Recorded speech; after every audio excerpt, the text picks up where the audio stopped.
Hello, shalom from Jerusalem. We want to welcome everyone to this week's ICEJ weekly webinar. It's Thursday, 4 p.m. here in Jerusalem. A warm shalom to you.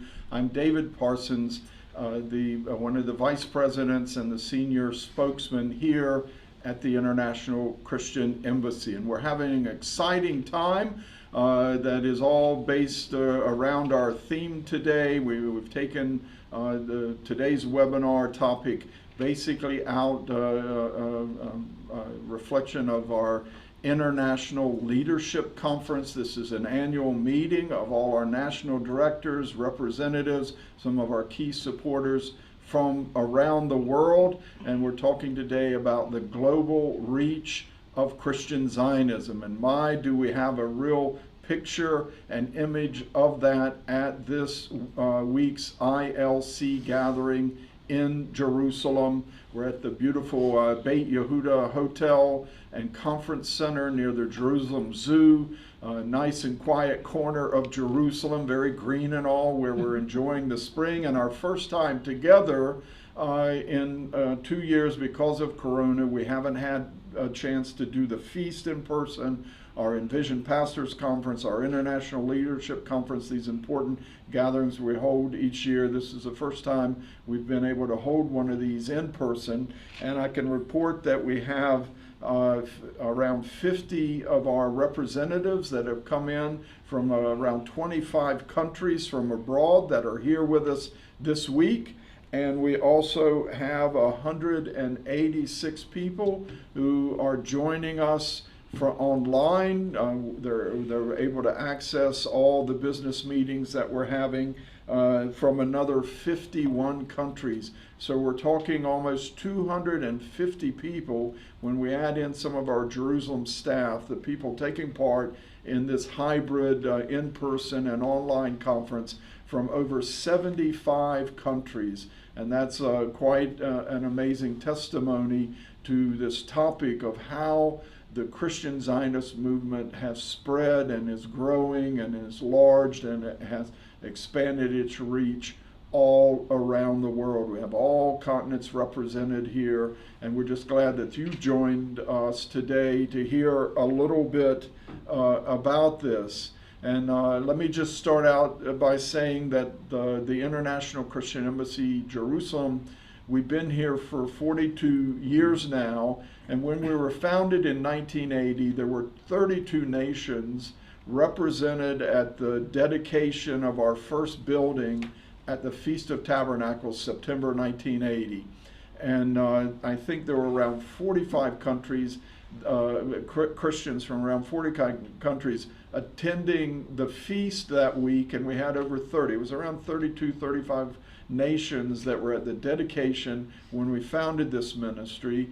And at that first feast, and even through our first 10 or 15 years of the Christian Embassy, the base of our support, most of our support came from European Christians, Christians in European countries in North America, US and Canada, some of the British Commonwealth countries, and within that you'd have a few people sprinkled in from, say, Latin America, Africa, Asia, and such, not many from the Middle East.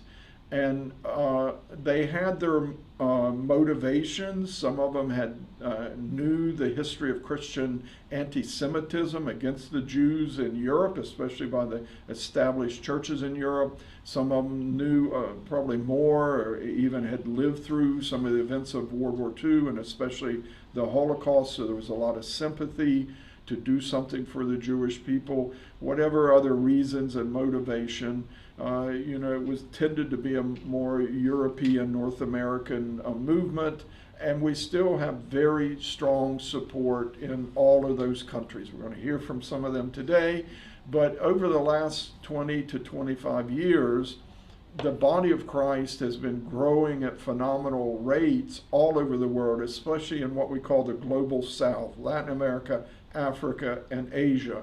I know we used to pray for what we call the 1040 window. This is where most of the world's population was concentrated in certain nations above and below the equator in Latin America, Africa, and Asia. We were praying for a revival there.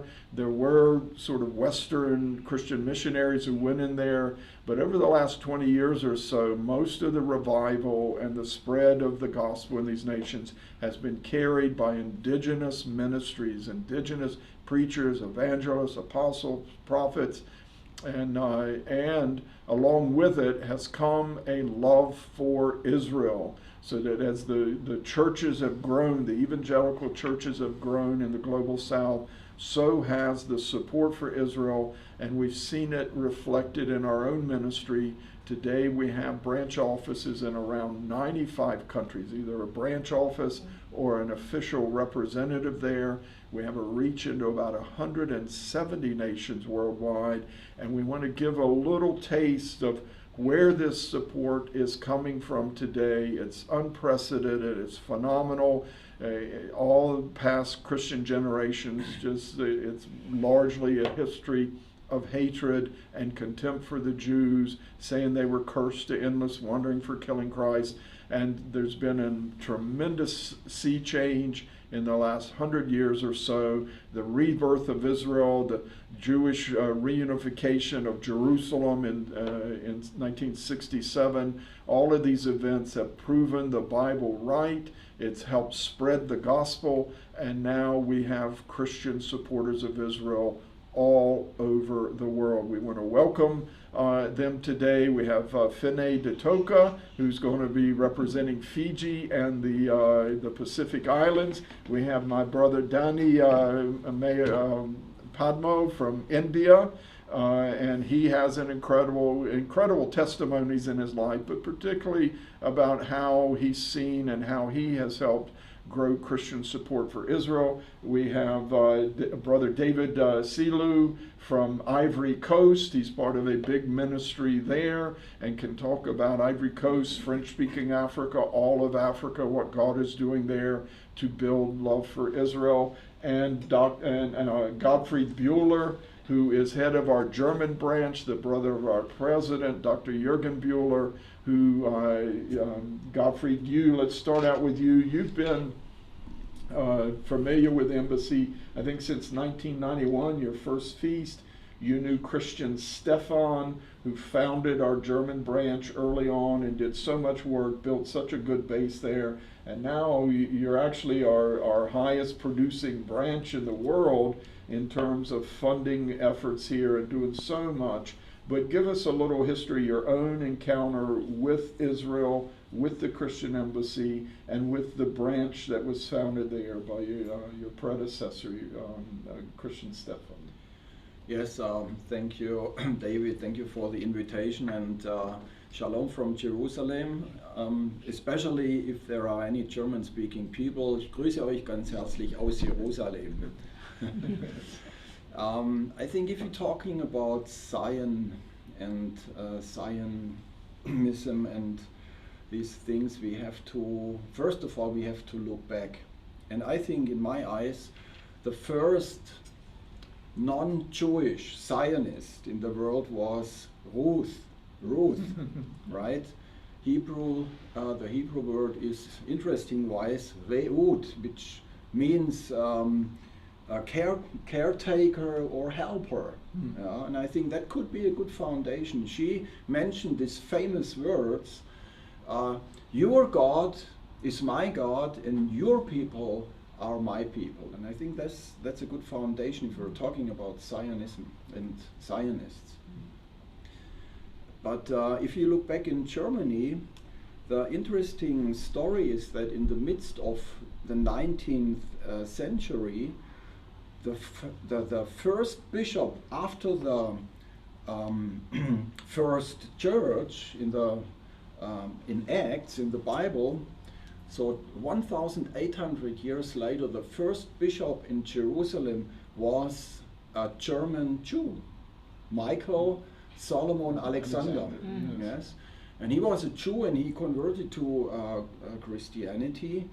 And they were building this Christ church, and the interesting thing was there were many Germans especially from the southern part of Germany, and they were touched, I think, by heaven, by God, to come to Israel, to come to Jerusalem, and to help people, to help the poor, to help getting jobs, to build up hospitals, and they did a lot of efforts together. And we have to understand this: people have been from the Lutheran Church, also Prussian church, and they connected with British people, with the evangelical church, and they didn't talk about denominational differences. They were working together. They were celebrating services together. They had one Sunday a service in German language, and then in English language, and then in Hebrew and Arabic language. So this was a phenomenal step from the nations, from Germany and England towards Jerusalem, to help, to serve, and to bring God's love in the land. Yeah? And we know all the history, the sad history in Germany, what decades later went out from Germany. Yeah? The 6 million Jews which Nazi Germany murdered, and all these bad things. But after the Shoah, and with the foundation of the Bundesrepublik Deutschland, the Federal Republic of Germany, and let me say in the 80s, 90s, something broke out. Something maybe larger broke out, and there were many, more and more people who were touched by God and His Word, towards Jerusalem, towards Israel. And today there is I feel there is a hunger in many churches. How can we help Jerusalem? How can we help Israel? We need to know more. We lost our connection to Jerusalem. We lost our roots. And there is a movement going on, and I'm very blessed and I'm happy to work in Germany and see so many people involving in this movement towards Jerusalem and Israel. Yeah, I think the church had detached itself for centuries from the Jewish people, but getting this burden back for Israel, the Jewish people. You know, you talked about some of the hospitals and schools and clinics that Protestant evangelical churches and all and missions planted here in the land of Israel, throughout the Middle East. We've just learned that you know, the Abraham Accords, the United Arab Emirates, some of these Arabs they're not only normalizing relations with Israel, but they're welcoming and warming up to evangelicals, because they know these were the people who built hospitals and schools and whatever for them centuries ago, a couple 150 years ago, that they had a heart for these people. Yes, and not only hospitals and schools and caritative work. There was this Konrad Schick, yes, also a German from the Black Forest, the region where I'm from, and he was influencing the picture, the architectonical picture of Jerusalem until today. And there are many buildings which are still there, and they are under special security, so not to put them away. So there was a big influence from Germany, a positive influence from Germany. People came to serve, so they didn't want to get anything, they came to serve. Yeah. Now, I know Christian Stefan, your father was a preacher in Germany. He was a teacher, but went around, Christian Stefan was a teacher, a school teacher, but he had a heart for Israel, went around everywhere preaching about Israel, getting people to German Christians to plant trees. And I think, you know, when we started out in 1980, the Christian Embassy was sort of viewed as part of this fringe movement, those Israel crazies and all. But you think what you're describing now is that the Christian Zionist movement, this love for Israel, it's gone mainstream among mainstream evangelicals. How many? I know the chairman of the Pentecostal Fellowship, largest church in Germany. He's our chairman, so it must be really having an impact there. Yeah, I think there is a change going on, and it's not as large as I would hope Yes. it would be in these days, but there is a change going on. Many people's hearts are touched. And I think what they discover is not the folklore of Israel and this stuff, but they discover that there are Hebraic roots, that there are biblical roots which we lost in the history of the church. Mm-hmm. And they are, I feel a hunger. They are hungry. They're coming to us and they asking us, please come to our church and teach us about our roots. They're tired of hearing about replacement theology. Yes, and they are people, they learn Hebrew. They Yes. start learning Hebrew, understanding, they have this desire to understand better what was written in the Bible, in the original language. Mm-hmm.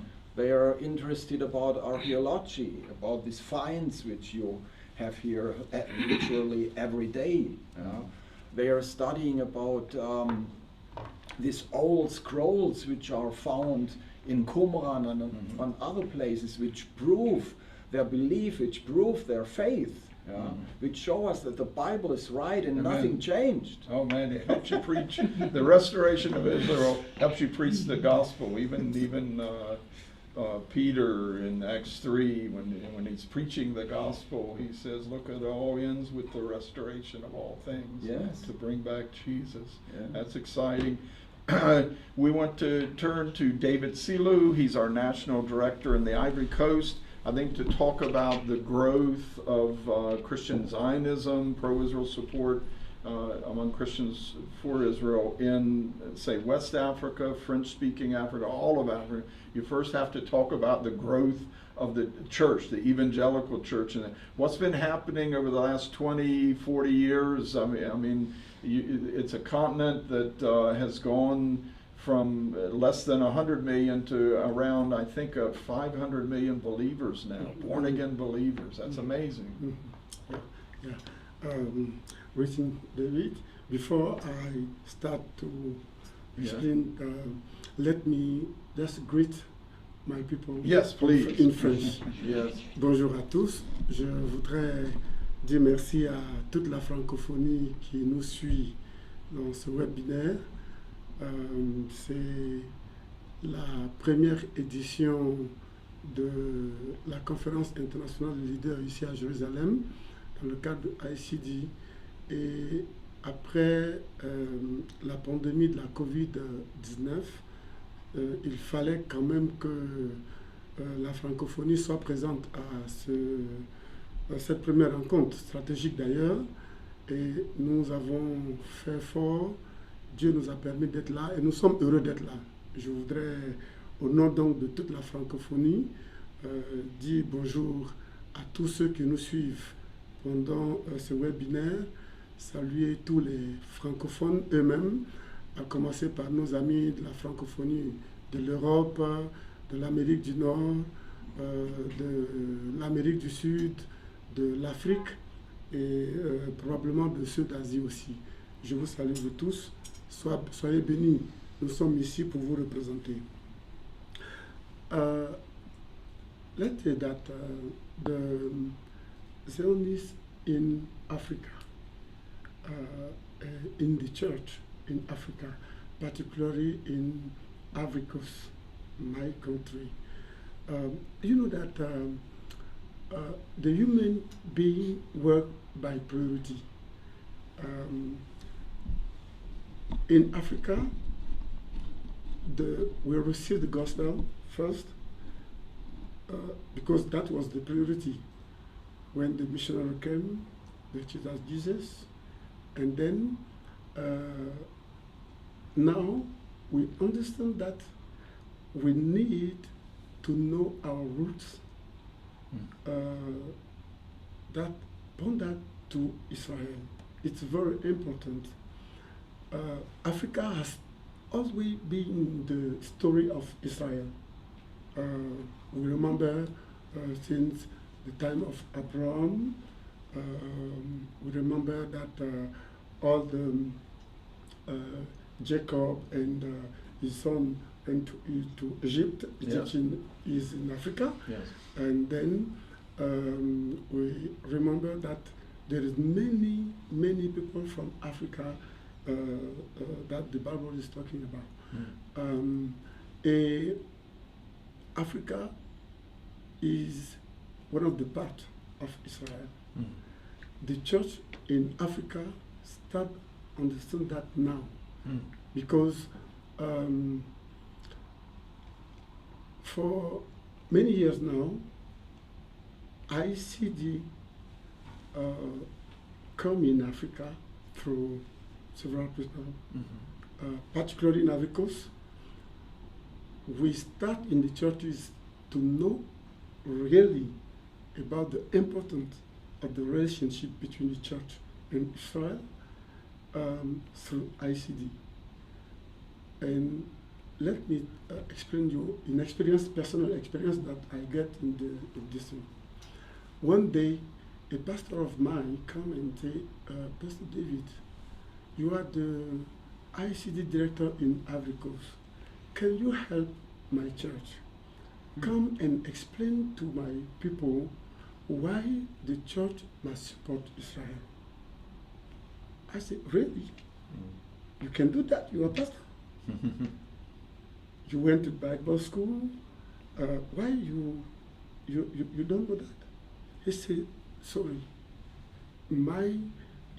At the Bible school, they didn't teach me the necessity for me, like as Christian, to get a good relationship with Israel, to support Israel.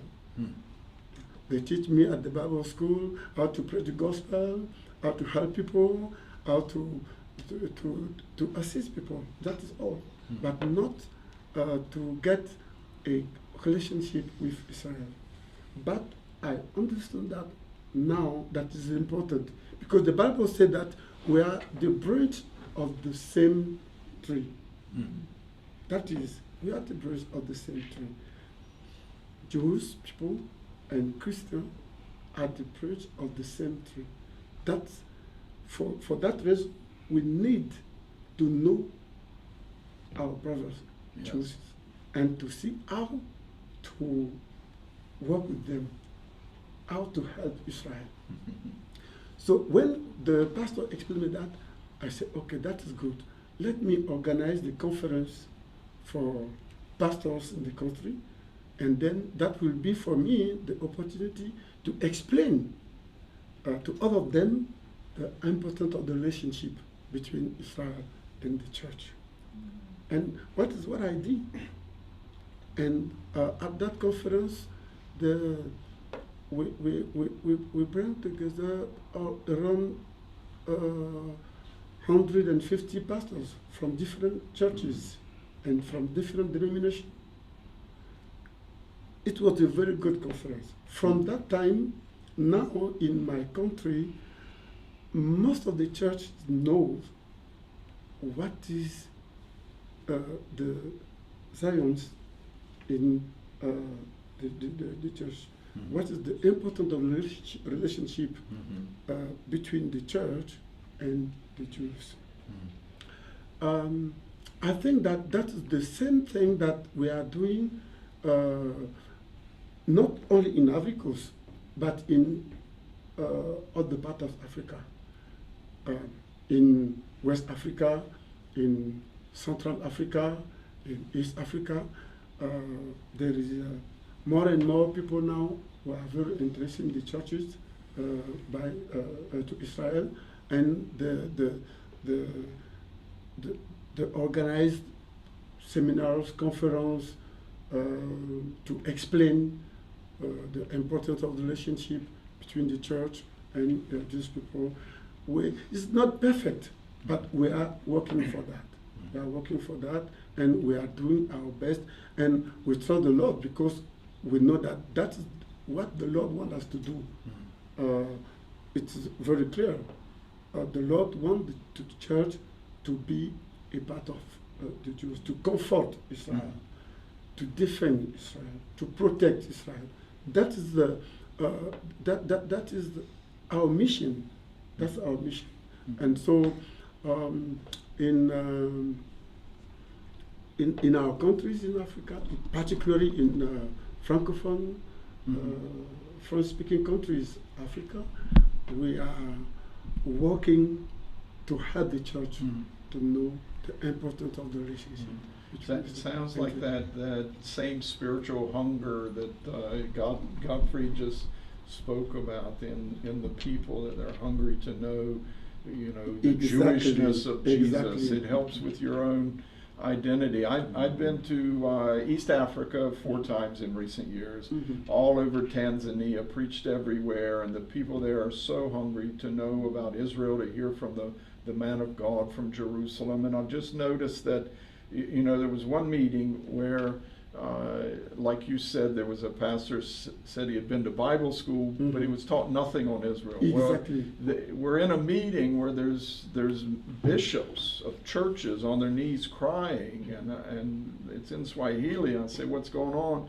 He said, and my host said they're repenting that when they went to Bible school, they were taught replacement theology, and they're repenting that they were ever taught it. It was white Christian missionaries who brought all sorts of convoluted and twisted doctrines and taught them, and that they felt a certain shame and burden, a bit of guilt for even listening to them. It wasn't something indigenous, and I find it in Africa that it's a simple statement of faith. Very simple, very solid, wise. The Israel of the Bible is the same as the Israel of today. Exactly. And there's a hunger to know more about that relationship and the purpose of God. You think God is blessing Ivory Coast for standing with Israel? Yes. In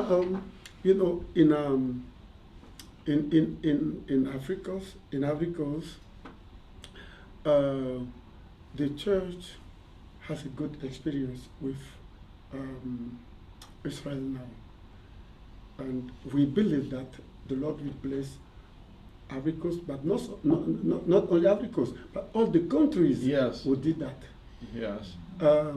All the countries who did that will be blessed by the Lord, because the Lord said that if we bless Israel, we will be blessed also. Yes. If we pray for Israel, the Lord will bless us. Yes.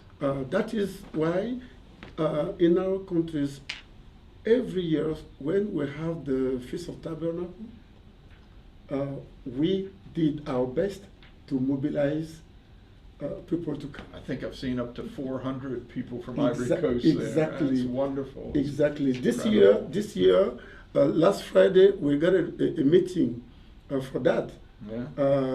To discuss how to mobilize people to come.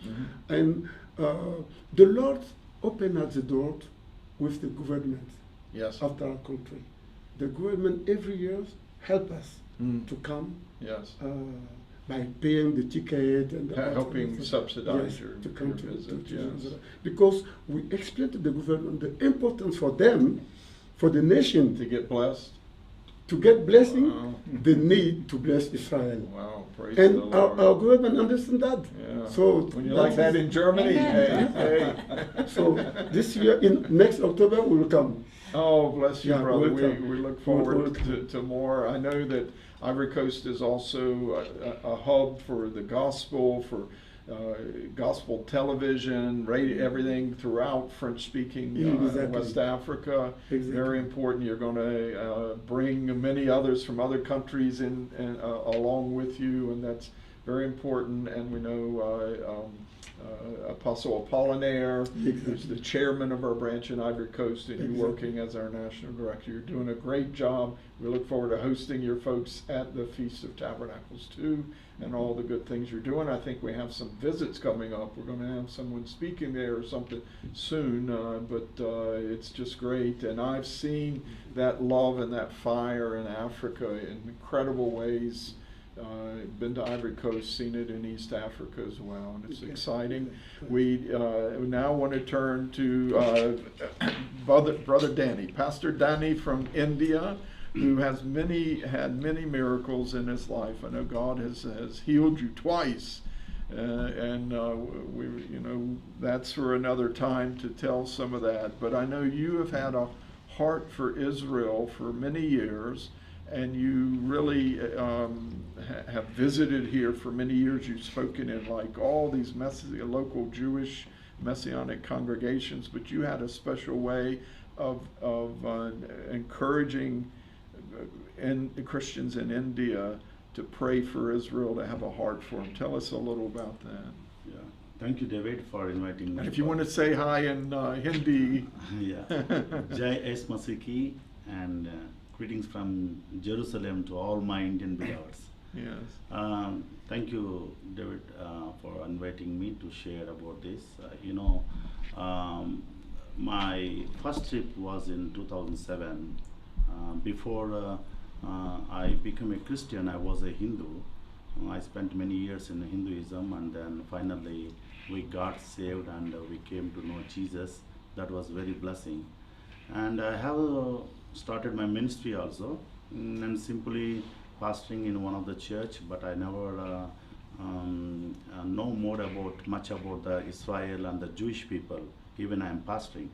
So my first visit when I came to Israel in 2006, then my heart really very much felt for Israel and Jewish people. Then I started studying what should I know, and then the first scripture I learned that when you bless Israel, you will be blessed. And then I studied about more Jewish, about in India. When you look at the longest and largest religious in India is the Hinduism. The first Jew in India is Saint Thomas, who all the way from Jerusalem to India, he traveled at the time of 52 AD, and he died there only. And he spent his life, and he brought the gospel, and which brought the revival in India. So at that stage, he was the first Jew in India, and after that in 1938, between 47, there was 2,000 Jews from Europe. All the way from Europe, they traveled to India, and they started growing.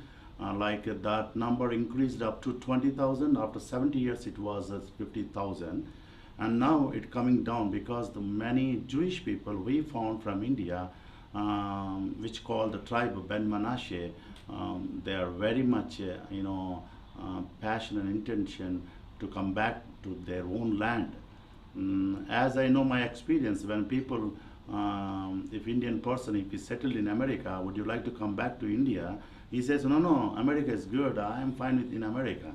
I don't want to come back to India. The same way, I met many Jewish people in India personally, and when I asked them, do you like to go back to Israel, the tears coming, because they're waiting to go back to their own land. And they're very much, even the government providing, the government has treated them as a minorities to provide many services and many things giving freely, even though, but their heart to come back, to go back to their own land. So then my heart felt for Israel, and then I started working for Israel, something I want to do from my country as an Indian for the Jewish people. First of all, I started, I want to stand for Israel. I did nearly 3-4 rallies in India for Israel, to stand for Israel, and to pray for Israel, and the third thing, to support for Israel. So that was my intention. By the same time, within 3-4 years period, I raised 100,000 people to pray for India, to pray for Israel from all over India. So we have 29 states in India. Every part of India, we have a people passion for Israel. Northern part, eastern part, western part, southern part, every corner of in India, ICEJ, we started a branch, and the only thing, every state is now standing for Israel. That was really very blessed, and even in the many pastors nowadays, I see not only churches are coming to love Israel. I see that there was many Hindus also. I have some testimonies. Hindus also, Hindu religious people also coming to love and stand for Israel, because they were telling that, Jewish people, they are very intelligent, they are very knowledge, they invented everything in the world like that, they are coming really to know more about Israel and to pray for Israel, like that's happening.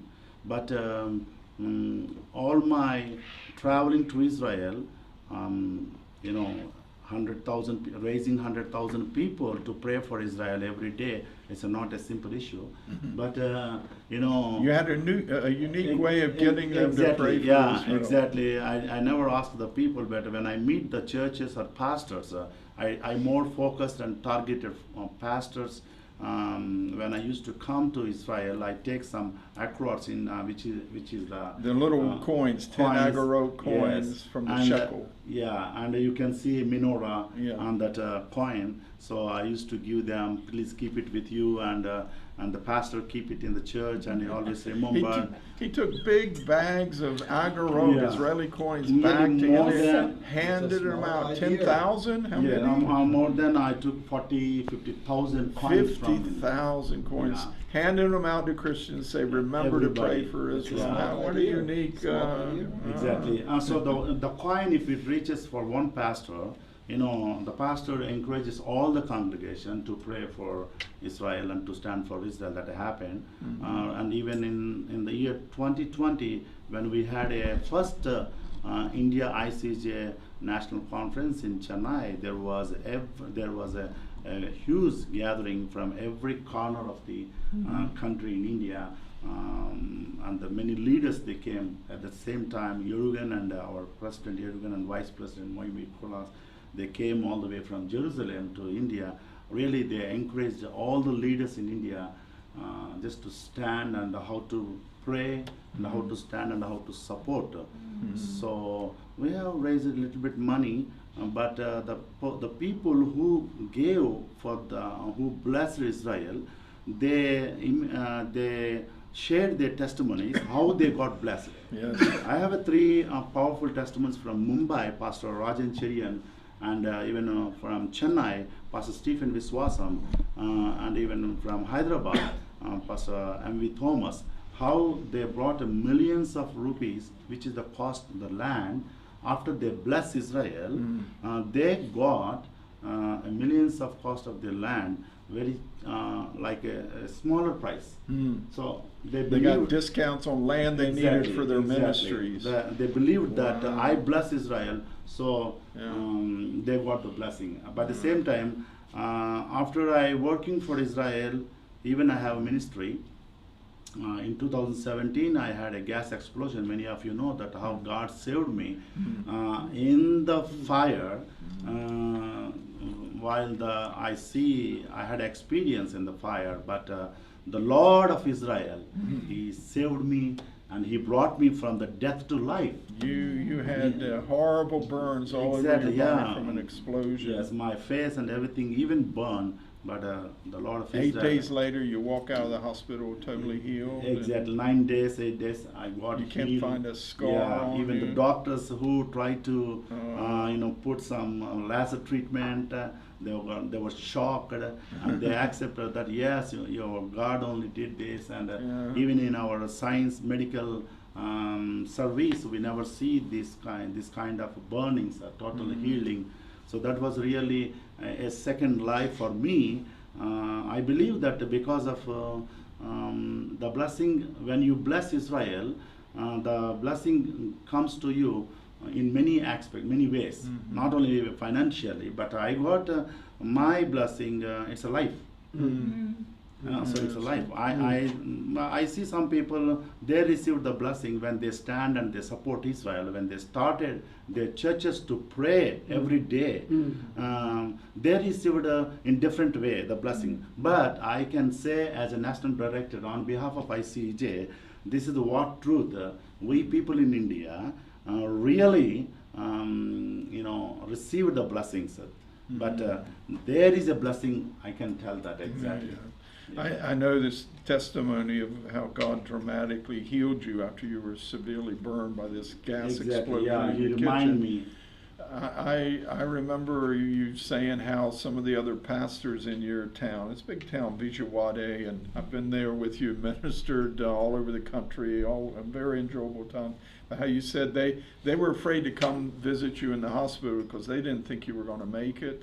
Yes. And they didn't have much faith themselves. And exactly. And after I got healed after 9 days, and again they slowly started to come to see me. Yeah. We are so sorry. They confessed. The pastors. They confessed. They didn't have the faith. The Lord that of God Israel could only healed you. We thought that you will die. So. But it was an angel that came to you in a vision when you were still burning. That said, that was really. I know you. You asked, who are you? You that, said, I know you from Jerusalem. 2017, I finished my trip to Israel. That time I attended for the Feast of Tabernacles. Yes, and went home. As soon as I finished the Feast of Tabernacles, I flew to India. Yeah. Within 3 days, this fire explosion happened. I was in the hospital, and the early morning the angel came to me, why you are crying, and then I asked, who are you? And the angel didn't mention a name or person, but I know you, I met you in Jerusalem. So then I realized that's enough. So I love Israel very much. Is that? I stand for Israel. And May I mention that there is a book around, even in German language, Yes. which His tells story. his story. Yeah. So you could order it with ICEJ. Yeah, we have printed a book how God visited me and gave a second life after the gas explosion in Russian language and English and German language. We do have, and soon we are releasing in Hebrew also. We're not talking prosperity gospel or some sort of magic formula. We're just talking about a faith walk with God. Amen. That works. Yes. That he commands, bless Israel, and I'll be with you. And you prove it even sitting here today. Yeah. And there's such potential. And then you brought a nice delegation with you here to our International Leadership Conference from Chennai, and they're very lovely people, and I know they're excited to start working for us there. A lot of good. Yes. Amen. But finally I can tell, always as per the promise of God, there is always blessing is there, but the person should be come to stand and to pray for Israel. Yes. That's enough. Yes. Got to humble ourselves and work for what God is working for. Amen. We want to now turn to Ditoka, who is from the island of Fiji. She's been active with our branch there, but she is now on our Jerusalem staff as the executive secretary to our president, Dr. Jürgen Bühler. And Finney, though, you are a powerhouse for the Lord and for Israel. You move in diplomatic circles. You were just back there to help install the new Israeli ambassador in your region. I know that was quite an honor. But tell us, what is God doing among the Christians in the Pacific Islands towards Israel? That we see him voting with Israel at the United Nations. Something there has had an impact for quite a few decades. Anyway, Yes. Shalom, and Bühler from Jerusalem.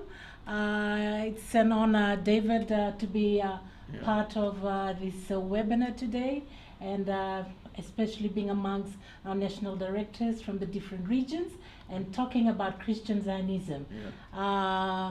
As David has alluded to, as well as my fellow colleagues here, I would firstly say that in Fiji, the last census that I read, we have about 70% of our population that are Christians. Mm. And about 25% are Hindu, and the rest are Muslims and others. Yeah. So within that Christian population, the indigenous, we more or less have 90% of us are all Christians. And we are blessed that in our history says in 1830, when when our forefathers laid down all their clubs and spears and all this, yeah, war equipments, traditional war equipments, because we were known as, cannibal country. I don't want to say that, but that's a fact. But looking at what God did, and we acknowledge the London missionaries, those that came and brought the light, the gospel truth to us. So Fiji became a Christian nation. And so with that, having that as a background, for us, I can speak for myself. And of course, I have two colleagues here from Fiji too, part of ICEJ, Harry and Kelera Dirumewasa.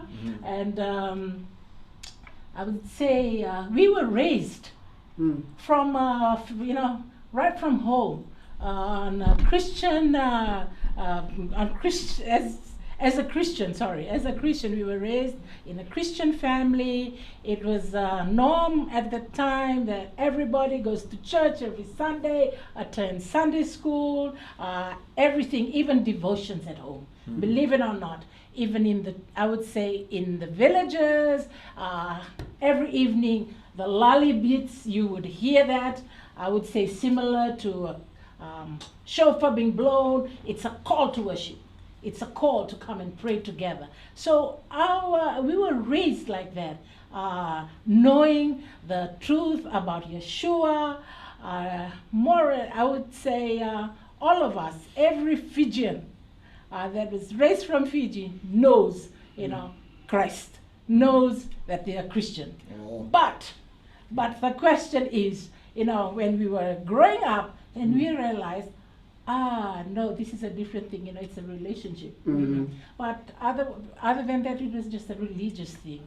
And David, I would say that for me and, like others, it was always in our dream to come to Israel and be part of, like really living out or seeing, living out places or experiencing where Jesus walked. And so when ICEJ Fiji was first established in 1993, and we had the then international director, Lukov, here visiting. That was the first time for his trip across to the ends of the earth, I would say. In fact, there was a prophetic message, and this prophetic message has been something that rings in most of us that were there. I had just graduated too and just started work. I'm talking about 1993, and ICEJ Jerusalem was established in 1980. So Fiji was, first we were first established in 1993, and there was a prophetic word he said when he came. He said, Israel is the time clock, but Fiji, you are the anchor. I mean, that word continues to ring in most of us till now. We say that, but I would say it's come to a fulfillment for me personally, being here, because of the call of God for us as a nation. And I would say for the ICEJ Fiji branch, part of our vision, our mission, and aims and objectives of the ICEJ in Fiji is similar. We align ourselves with the aims and objectives of the headquarters in comforting his people, but in other ways. One, I would pick out one in particular, reaching out to advocating about the vision here to the churches back at home. And the ICEJ Fiji has been doing monthly activities, monthly church services where we partner with the local churches in sharing to them why stand with Israel, why we need to be supportive of Israel. And then, besides the church, we've also tried to influence our government, and we've been doing a good job over there. And recently, like you mentioned, it was an honor. It was an honor for us as the ICEJ Fiji branch to host the new Israeli ambassador, Ambassador Roy Rosenberg, to Fiji. And he's also the ambassador, not only for Fiji, but to the Pacific Islands. We hosted a big welcome reception. It was like I said, it was an honor, since government was unable to, welcome him at the time because of things that were happening there. ICJ Fiji took it upon itself to host the Israeli ambassador, and we invited government leaders. We also invited church leaders. We invited our community leaders, and we also got in those that had studied here in Israel, our Mashav students, our medical students who are now senior medical officers in all parts of Fiji. We also got in our rugby boys that are playing here. This for is how you Israel. wore today, So, rugby. yeah, so I must say, I see God using us, especially from the islands, even in the area of the sports field. I would say, sports diplomacy or kingdom sports. This is a call, a unique call of God for us. Yeah, because this is how we would even share the gospel, indirectly to our people here in Israel. Just to say, I was honored, to be up there in Tel Aviv watching our Fijian boys play rugby, of course, with some of our staff from ICJ, and afterwards seeing them mingle and even sing a chorus, sing, in the midst of all the Israelis, it was a blessing. So there's a lot of exciting things that God is doing. And another area, David, I would say, we have our soldiers that are here in UNIFIL. In UNIFIL. Lebanon, 1978 the Golan. was our first battalion that were based in Lebanon. So 1978, they were here first, and then 1980, ICJ established itself here in Jerusalem.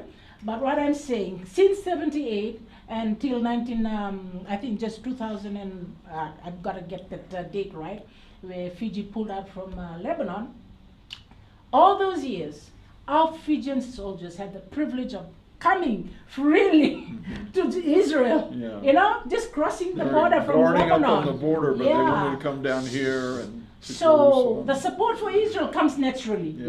Yes. Yeah. They are there to even stand, with Israel.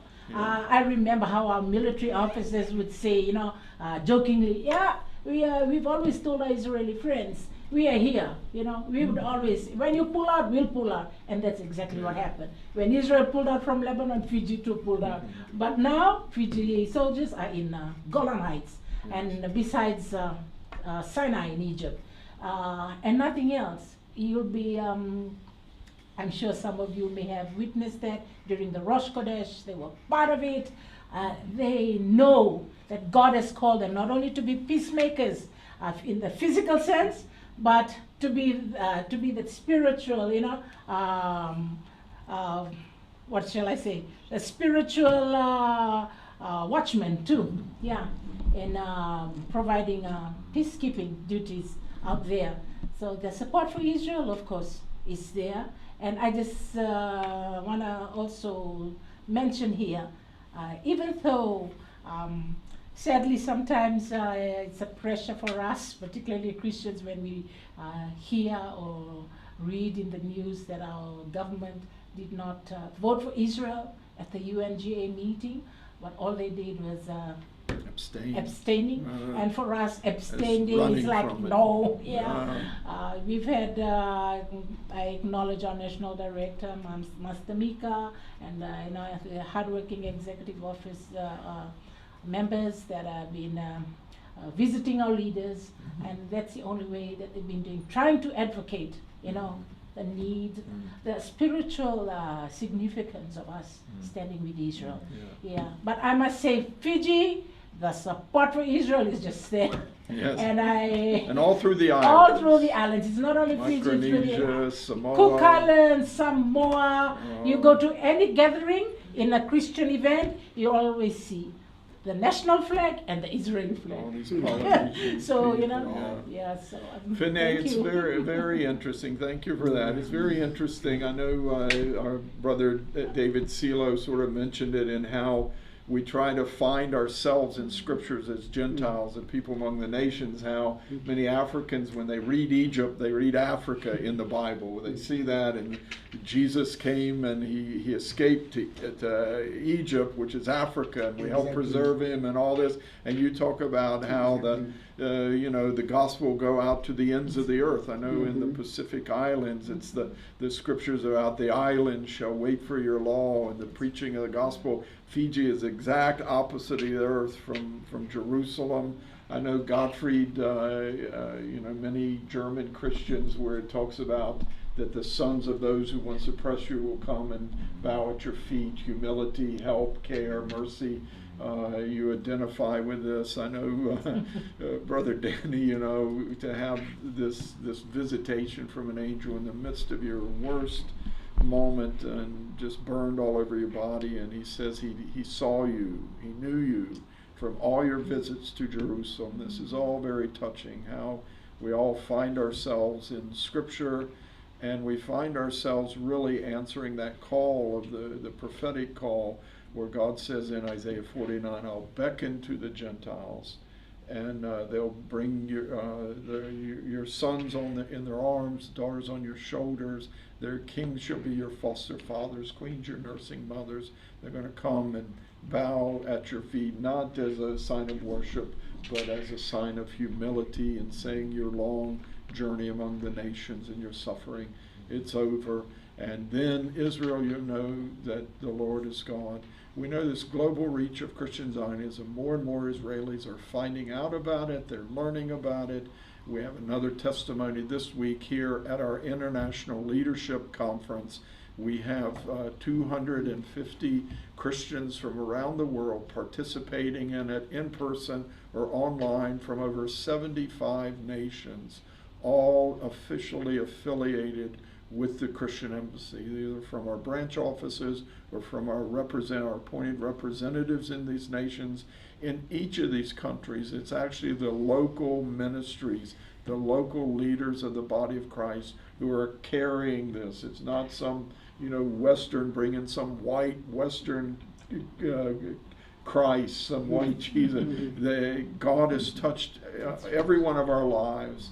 And it is the testimony of the local believers now carrying this, and that your cultures, your people, where they are, and we just see tremendous things ahead, and we're trying to reach, build an expression of support. The vision of the Christian Embassy is to build and establish a practical expression of support for Israel in every nation on earth.